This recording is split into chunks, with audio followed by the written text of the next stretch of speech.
what are the areas that I think there's some work to be done in nation building? I think that I would like to see how more effort put into communities looking at like the impact of having multiple institutions. Tribes are singular or maybe two primary institutions in them.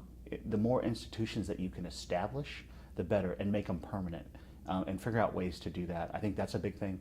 I also think that that there's what I call the trust land economic system.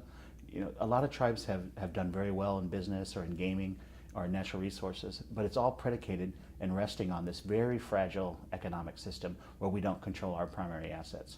And so I think long term, some effort should be put into figuring out how to solve that problem instead of putting band-aids on it, instead of doing workarounds, instead of conjuring up miracle workers. It would be nice if we could just function in a normalized environment.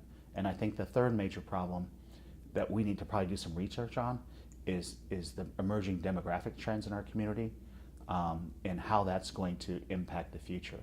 We had six high school graduates maybe 20 years ago. Our sophomore class has 70 in it.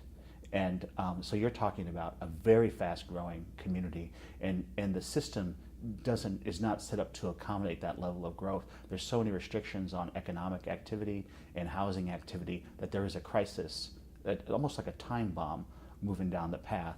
And if tribes can't figure out a way, they need to understand that, and I don't think there's any quick way to build those houses or create those jobs for the people. And so, as bad as it is now, wait 20 years, and in some places, it's going to be an absolute crisis.